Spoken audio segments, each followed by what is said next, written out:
Hello everybody, welcome back. I think this is part 3 of this Indigo Japanese rice bag tote bag thing. This was part 1.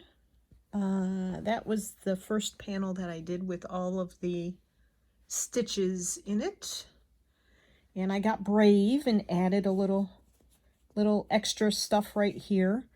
When I started, I didn't want to cover up any of this fabric, but of course anything you do to it is just going to enhance it. Then I had gone into my basement and I found these beads, and I wanted to incorporate them somehow. And I'd already brought all these upstairs, and then I had this trim that comes on a roll. Excuse me. And I wanted to go through each one of the holes here and do these beads, and I think it turned out really well. I'm very happy with that. So let's see. I need to adjust you guys a little bit. Sorry. And the light. Everything seems dark to me today, so there it is. I really like the way the beads come out. I like the sparkle. That's what I like. And then I found a place to put the larger pearl beads that I thought I wanted to put up here. Now, these are not as shiny. It is what it is. But I wasn't sure what to do with the rest of this, and I thought there's enough bling right in the center. So I'm not going to add anything to the outside at this moment, as far as I can tell right now. So 1 and 2 and 3 and 4. Anybody remember Lawrence Welk? And then I was watching, well, I'd already pulled the beads out to use somehow on this bag, and I wasn't sure how I was going to do that. Then I watched our friend Corinne, and she did a beautiful bit of beading on her rice bag panel with her French fabric, and it really inspired me. So that's, I mean, I knew before I saw that video that I wanted to use beads. I just wasn't sure how. And when I cut this piece out and I thought it looked like a dress, that sort of started building my thought process. So I'm glad I did that. But then our friend Corinne cut some lace, and I'm 99% sure it was her. If it was you, Christine, it might have been you. I don't know. I don't think so. I think it was Corinne. And but I could be wrong. I don't know. I watch both of you avidly right now. And anyway, cutting around in a lace panel, cutting something out of a lace panel. Now, this is one of those, I don't know if you remember in past years, whoa, getting stuff stuck here, the round, like pressed cardboard tables that you could use like in your living room or whatever, and they came with a tablecloth, and then you bought the round lace to go over it. Well, that's what this is. I had a couple of those, and I started, sort of just using a little bit here and a little bit there, but I'd never cut one of the big flowers out of it. So I looked at this panel today. This is a part I had cut off from the bigger piece, and I thought, I need to use one of these flowers on it. And I got brave, and I cut it out, and look how, I mean, it just works. It works with this background. It works with the indigo blue. I'm just really happy with it. So I am going to put some stitches in this, but I'm going to start in the center, and you're not going to see the stitches. So this is going to be quite boring. So just pick up some work, do some stitches, or stitching rather, or whatever you're doing, junk journals, whatever. Not a whole lot to see here, but I just want to put the center down because what I have found is if I start going around the outside first, everything buckles in. Like this, I did the center first, and it she's still swaying that way, but it buckled it some because all the stitches are like right there, so it started doing this. So as I was working on it, I had to keep reminding myself not to, do this and to keep folding it out. But I have learned through the other items I've done, and these are just going to be sort of tacking stitches, I think, just to like make sure that this doesn't buckle out, flop out, I guess would be the word I'm thinking of, when the bag is being used. I don't want to just stitch around the outside and then when you pull the handles of the bag to close it, this like poofs out away from the fabric. I don't want that to happen. So I'm really just making sure I'm using the needle end, not the eye end. Yeah, that's a good thing to make sure of. I hope this finds everybody well. We are fine here. Ow! Until, look at that. I've done 3 stitches.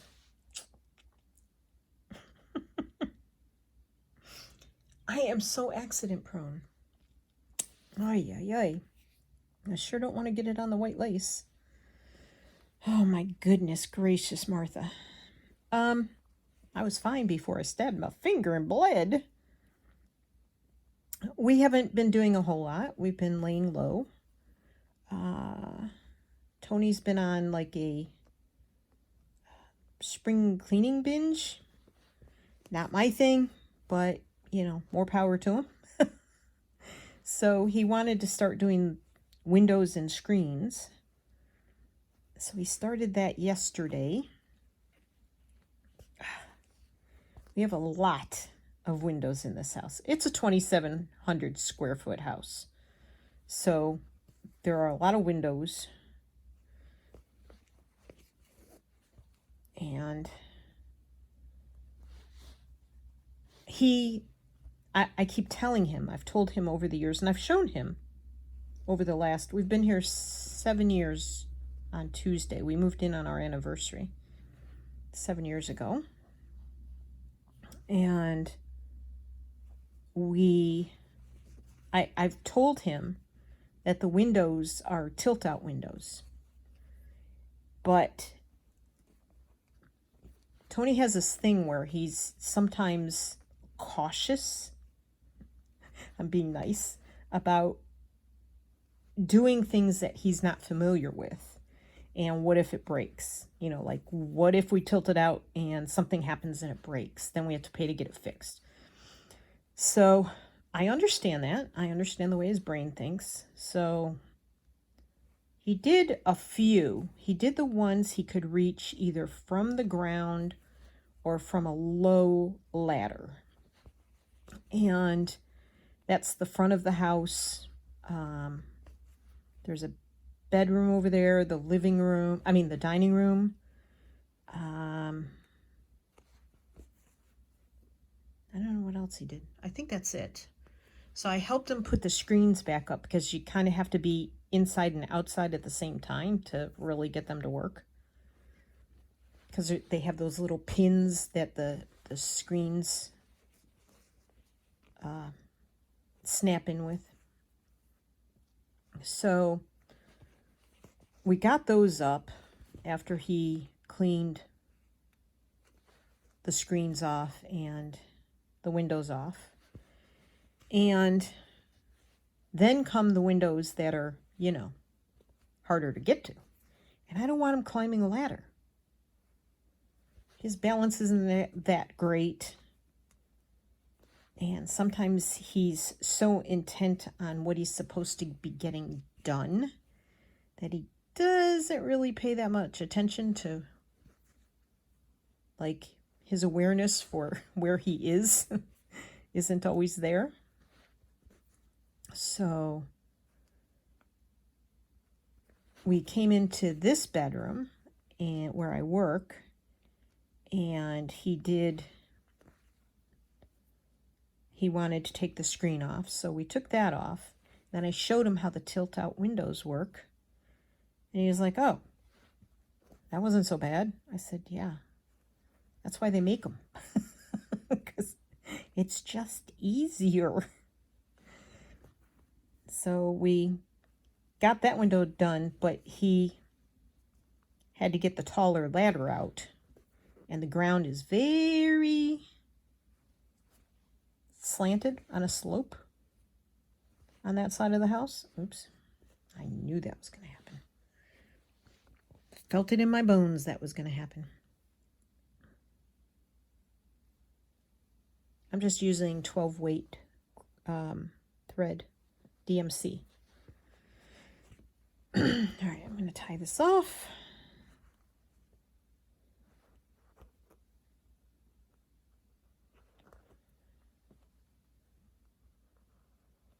So putting the screen back up was a bit of a feat, but we got it done. Oops. So what did I do with the thread? Oh, I forgot I dumped it back in my little bucket for that I'm keeping everything in for this project. And now he's off to clean the tree sap off of the windshield of the van, because the van is parked outside, not in a garage. And, well, that didn't work very well, did it? Nope. So once he does that, then he's going for his walk, which I should be walking with him, but I don't know. Today's not the day. Of course, for me, most days aren't the day. Walking isn't that fun for me unless I'm walking somewhere I really want to be. Yeah. Okay, I'm going to kind of work this way. I don't know if this is going to need anything else or not.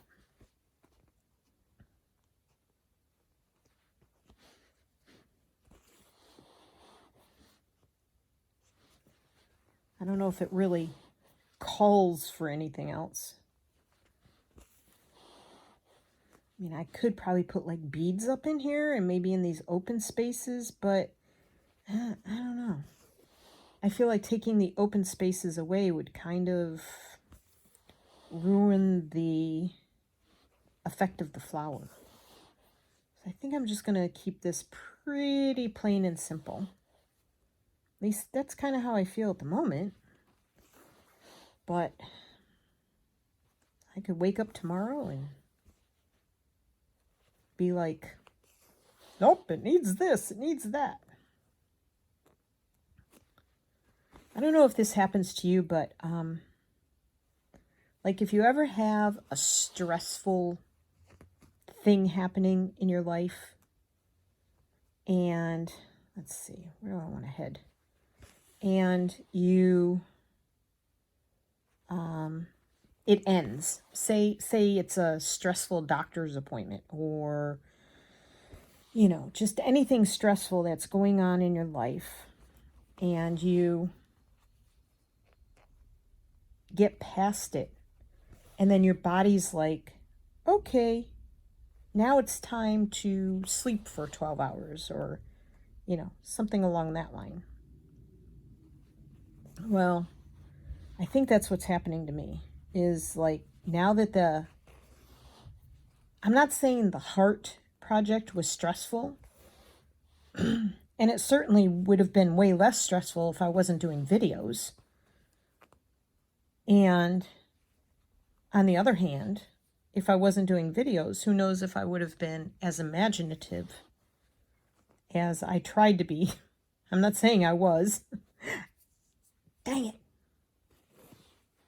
But I tried to be somewhat imaginative. I know I could have been way more. But I did my best. But now that it's over, there's that kind of relief but letdown period, that cleansing period where you have to kind of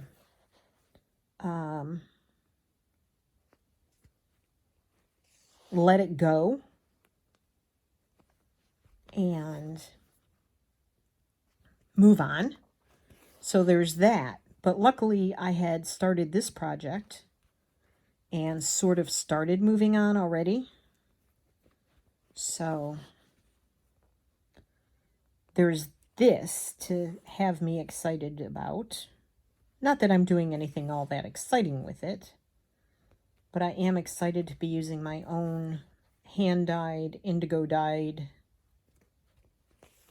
fabric in it. So, but yeah, I didn't want to get out of bed this morning. That's where that conversation is headed. I really didn't want to get out of bed this morning, to be truthful. And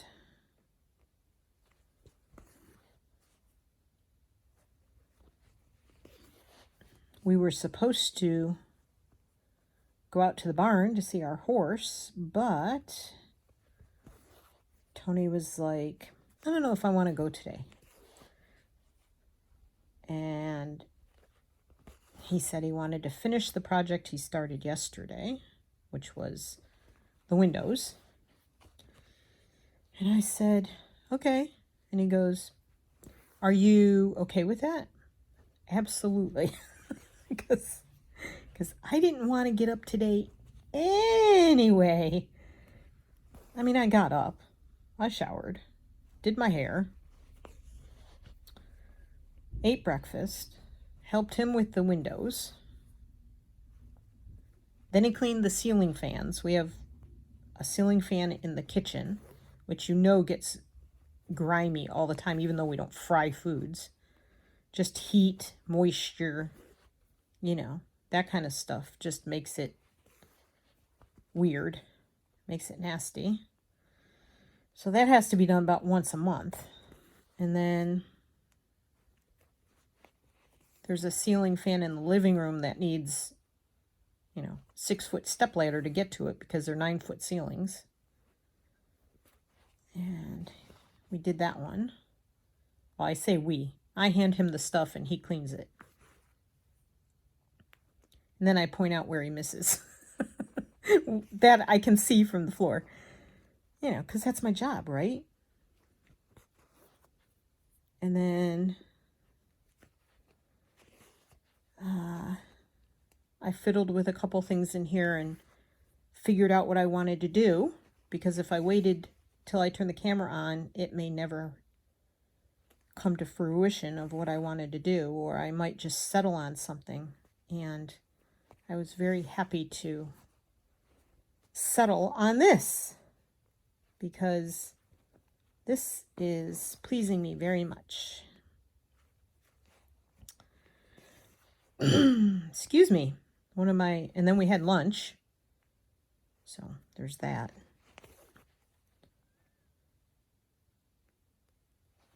And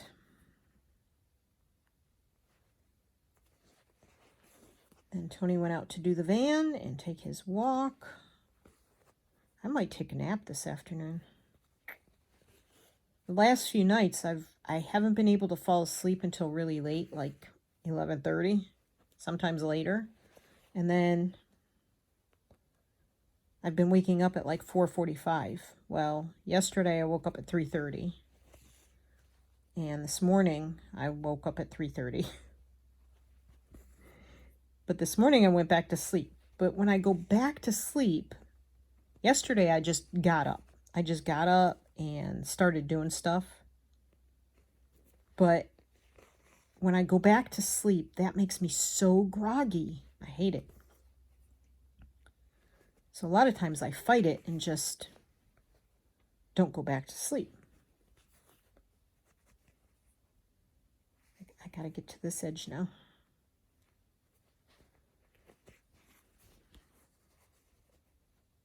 Trying to see where I've missed.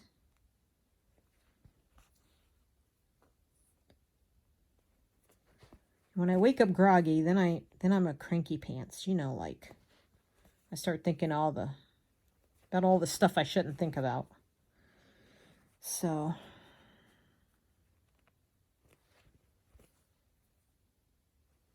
trying to get past that and do some fun stitching. I just really am excited to get another one of these done. When I'm done with this one, I'm going to be sewing 2 bags for my granddaughters. I don't know. I don't think you guys want to see that because I'm just going to whip the basics together on the sewing machine. And one bag is going to be soccer themed. The other is going to be purple, I think purple and teal, because the older granddaughter, from what I can tell, those are her colors. And yeah, so I think I can take these out now. Safely take these out. That was so the lining, the interfacing wouldn't shift. So last week we went and found the soccer fabric. I think I mentioned that in a previous video. And I found some little soccer buttons to sew onto it. The purple and teal, not quite sure where I'm going to go with that one.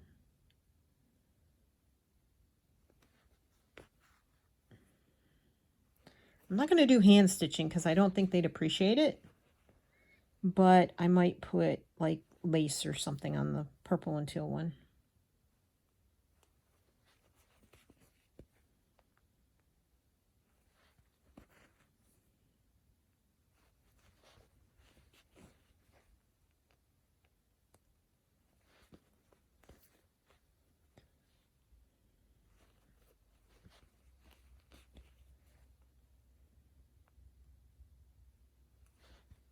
Oopsies. Shoot. Okay, I gotta put you back.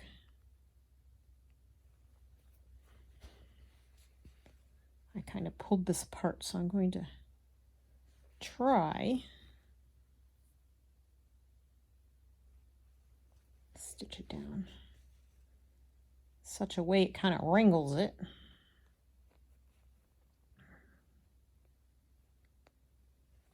Trying so hard not to poke myself again. And it hurts. Oh, sometimes this interfacing is so hard to get through. There's like certain spots that it is thicker. I don't know if that makes sense, but that's what it feels like.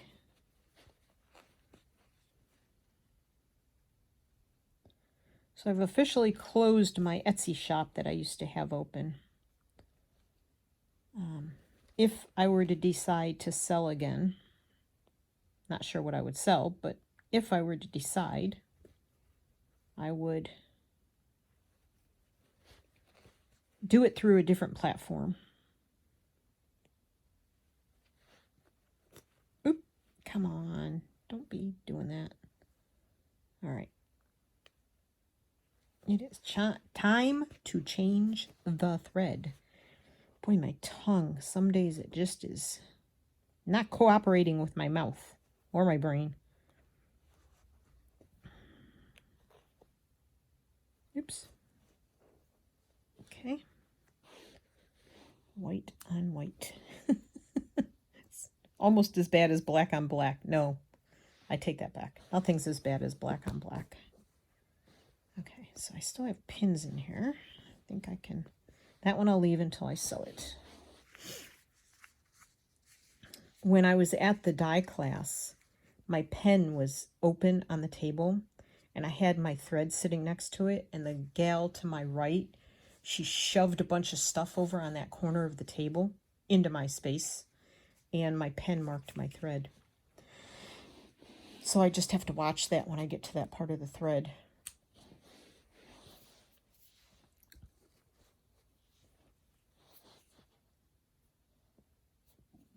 I think that was during the time I was sort of, that kind of added to my little meltdown in my brain about what was going on there.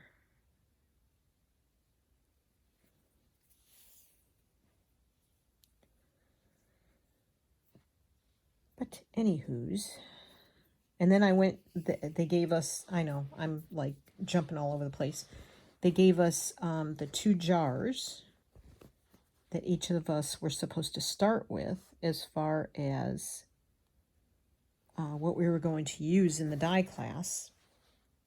And I went over to watch the dyeing process. I went back to, you know, that the teacher was showing us how to do it. I went back to get the table to get my jars. They were gone. I had no clue where they had gone. They were sitting right in front of my area. But there was all this other stuff piled in front of my area from, guess who? The lady next to me on my right. So, I looked everywhere. I mean, everywhere I could think of. There wasn't much I could do, so I went and found 2 other jars. And then at the end of the day, when the cleanup was taking place, someone moved a chair to the left, and 2 jars were sitting on the floor that hadn't been used. And I'm like, oh, they look like the jars that the teacher had given me. So I put them back in the jar box where they belonged. So somebody had obviously taken them and set them on the floor, and that's where they were. But they were like, I was sitting at the end of the table, like there was me, the girl to my right, the lady to my left, and the jars were like over here on this end. Oh, there's a woodpecker pecking on our house. I don't have the door open today. And the funny part is, yesterday it was so noisy, but I had the door open until I filmed because it was noisy. Today it's not noisy at all. The workmen are not out there, but it's warmer today, and I would have been really hot. So I'm getting this video done earlier in the day, and that way, when the sun starts beating in here, I can not be in here sweating up a storm.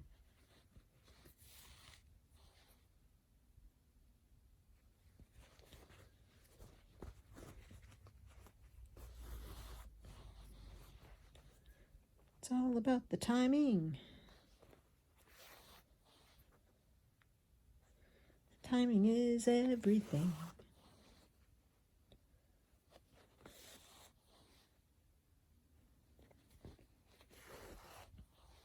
That's something that I want to get going on as well, is doing some dyeing. I think I'm going to experiment with the RIT dyes, and I think I'm going to try the jar dyeing method and pre-mix the dyes. Like, I buy the powdered dyes now.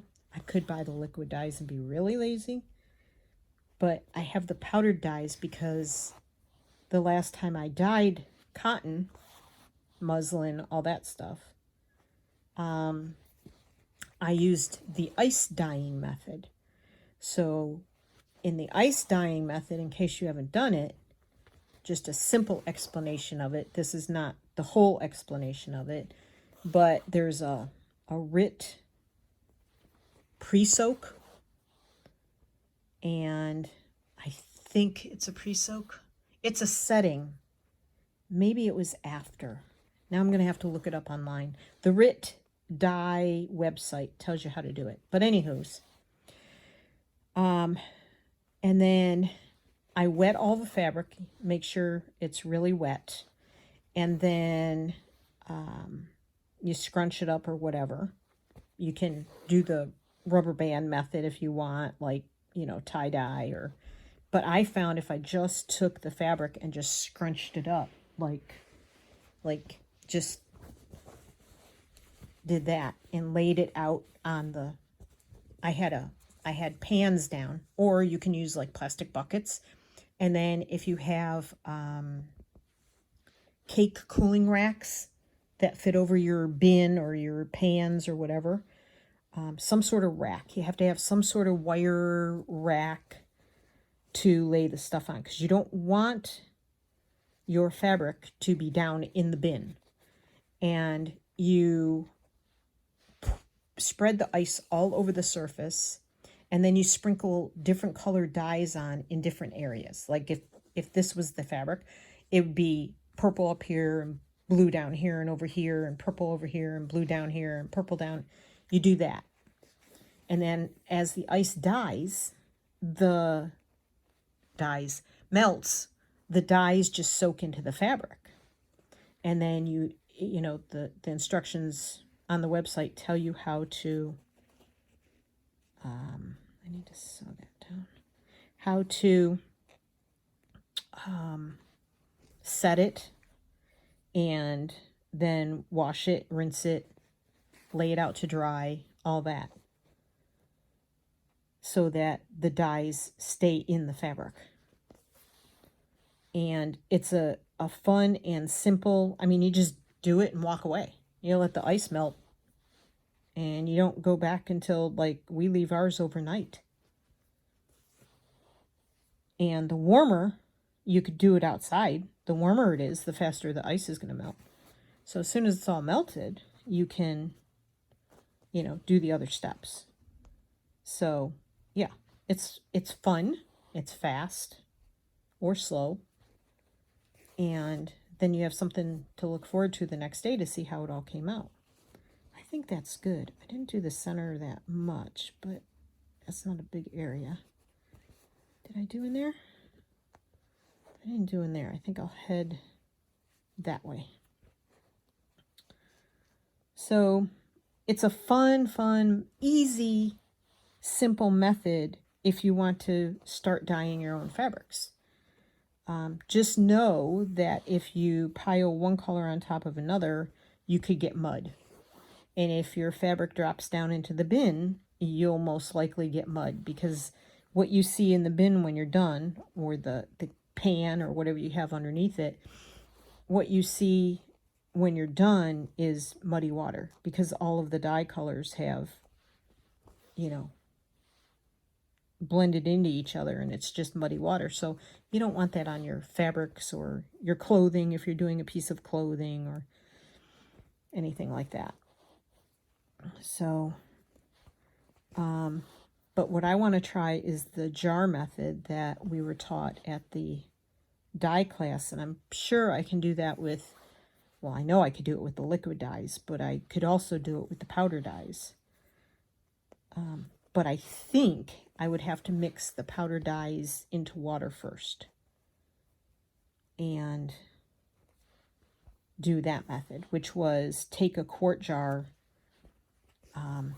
pre-soak your fabric so it's all wet, and in the bottom of the jar, you could put some dye in, one color in the bottom of the jar, stuff your fabric in, pour a little dye over, a different color over the top of that, then stuff more fabric in, like a third of the jar, a third of the jar, a third of the jar, and just keep adding the dye. And then you close it up and let it sit, and the dyes soak through the parts of the fabric,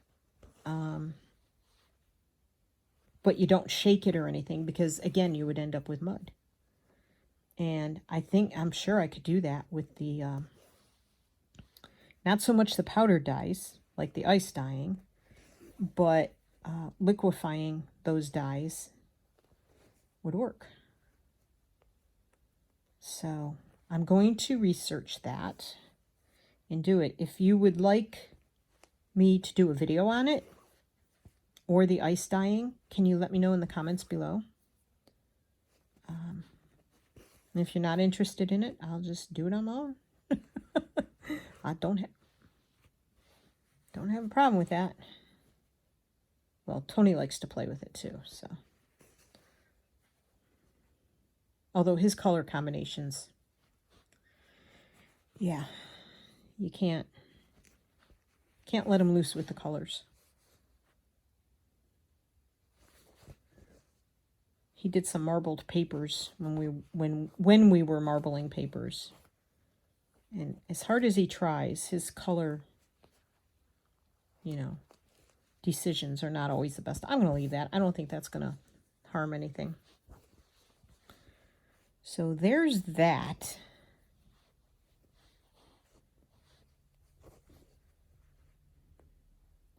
And then I need to put some notes together and put a plan together for my next project, which I'm going to have to get to pretty quickly here because this rice bag isn't going to take much longer.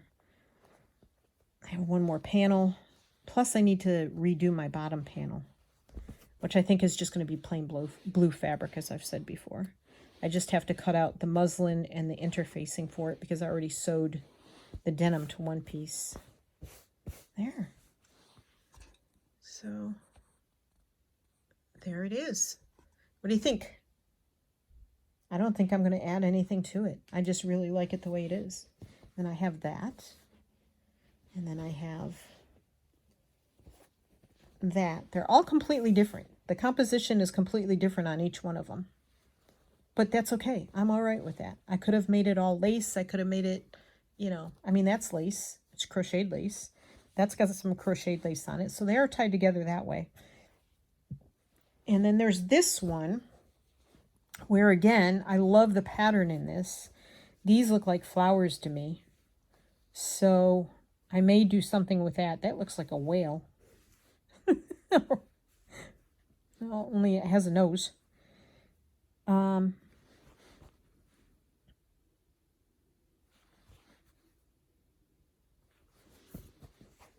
I like it that way. So that'll be panel number 4. And then this one, like, I'm going to save this for when I do a denim bag. That's really heavy. But I'm going to cut the muslin out and just do this kind of stitching with some blue fabric on the bottom, and that's going to be it. So this one, I have to figure out what I want to do on it. If I'm just going to, like, make flowers out of this, or, you know, I'll probably add maybe some fabric or something, some lace to it somewhere in here. And then that'll be it. I'll be done with the 4 panels, and then I won't show you how I sew it together because I've done that before and there's no need for me to repeat that. And I need to work on my next project that I want to share with you guys and see if you want to join in on it with me.